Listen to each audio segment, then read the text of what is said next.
По повод Светскиот ден за сопственото здравје, ова утро разговарам со доктор Иван Серафимов, доктор по општа медицина. Докторе, како да се грижиме за сопственото здравје, што треба да направиме, особено во овој летен период.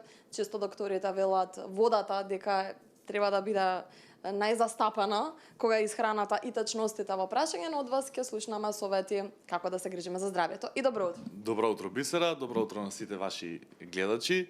Што значи да се грижиме за сопственото здравје?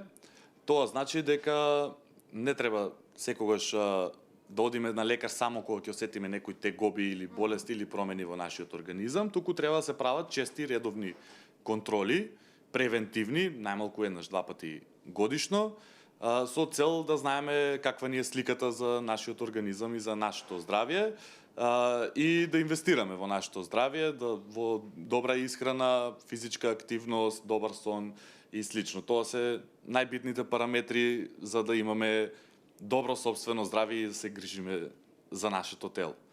Кога велите треба чести превентивни прегледи да се прават, што подразбирате под чести прегледи? Во зависност од за каков пациент станува збор, најмалку еднаш годишно, кај здрави лица, кај млади лица, најмалку еднаш годишно, разговор со лекар, една крвна анализа, мерење на крвен притисок, да се гледа тежината на пациентот, каква е да не дојде до преголема дебелина, додека кај одредени други пациенти, во зависност од возраста, треба почести да се прават, например, над 40-50 години треба да се следи повеќе крвниот притисок, масноти во крвта, ниво на шеќер во крвта и слично, во зависност од полот, кај жените на тие возрасти, почести гинеколошки прегледи и контроли за карцином на дојка и карцином на грлото на матката, додека кај мажите треба да се припази посебно во тој период од 40 до 50 години, редовни посети на уролог, тумор маркери за рак на простата, како и многу е изразен во тој период кај мажите ракот на дебелото црево. За жал, тоа се многу битни прегледи кои што треба редовно да се прават во тие возрасти. Да, убаво што ги споменавте, бидејќи и ракот е многу застапен, особено во 21 век, како велиме, една од најстрашните болести, но со превентивните прегледи верувам дека може да се спречи, ако не и излекува. Да, може да се спречи. Раното откривање на ракот е едно од најбитните во излекувањето на таа тешка болест, за која што ден денес се уште немаме откриено лек. Значи, со превентивните прегледи може да се спречи или да се, ако се рано открие, да се излечи. Споменавте дека во овој период треба да внимаваме низ храната, водата споменавме, затоа што имаме високи температури, па и верувам ќе има во текот на целото лето, но и кога нема високи температури, исхраната секогаш треба да не биде на прво место. Што не советувате? Каква исхрана да се конзумира во овој период, течности? Течности во зависност од возраста, ама најмалку 2 до 2,5 литри дневно, вода најдобро. Исхраната во овој летен период треба да ни биде лесна и разновидна.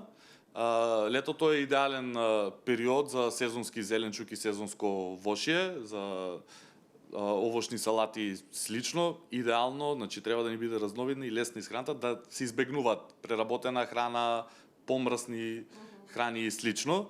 Значи полесна храна, многу вода и ќе ни биде полесно во летото.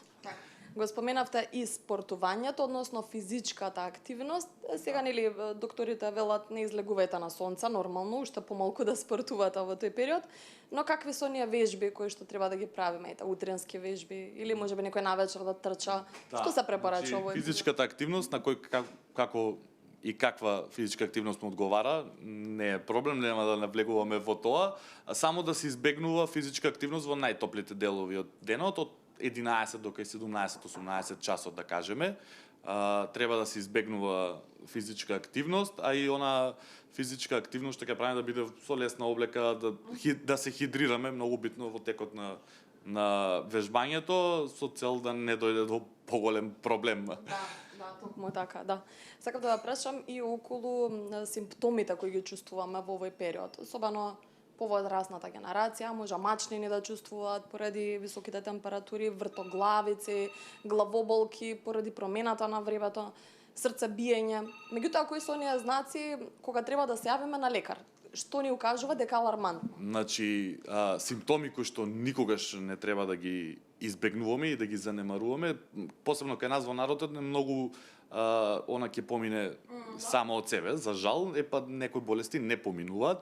Симптоми кои што никогаш не треба да ги занемаруваме се стегање, болка во гради, силни чести главоболки кои што траат по неколку денови, вртоглавица, одземање на една страна, рака, нога и слично, тоа никако не смееме и тоа секогаш мораме да се нагло губење на тежина исто, секогаш треба да се јавиме на матичен лекар и на лекар специјалист со цел да се открие што е проблемот во нашиот организам. Како можеме превентивно да реагираме доколку дојде до такви ситуации, додека да стигнеме до лекар? Чаша вода можеби Да, во ако моментот зборуваме за летниот период, најдобра помош за таков пациент е да се тргне на ладно, под сенка или во проветрена ладна просторија, да легне и нозите да се подигнат над нивото на срцето. Ако е свесен пациентот, му се даде вода, ако ништо тоа не помага, се повикува hitна медицинска помош за да добие помош од стручно лице. Докторе, колку може да биде опасно замањето на лекови на своја рака кога чувствуваме одредени симптоми или болки? Земањето лекови на своја рака може да биде многу опасно. За жал, тоа е многу честа појава кај нас. Најчесто се работи за антибиотици кои што се земаат на своја рака. Покрај тоа што може да направиме антибиотска резистенција, па потоа во текот на животот, ако се фати одредена бактерија, нема да може тој антибиотик да ни помогне и многу други затоа што ќе направи резистенција. Исто така, ако се приматели пациентите на хронична терапија, тие лекови кои што се земаат на своја рака може да направат контраиндикација и да се направи многу поголем проблем. Затоа секогаш пред земање на лек треба да се консултирате или со лекар или со фармацевт за да не дојде до контраиндикации. И да се чита упатството. Многу битна работа. Најбитно, да. Одлични совети за оние кои што може би се сведоци на некој на кој што треба да му кажат помош или да знаат како самите да изреагираат, особено рековме во период кога имаме високи температури. Благодарам доктора за советите до нашите гледачи.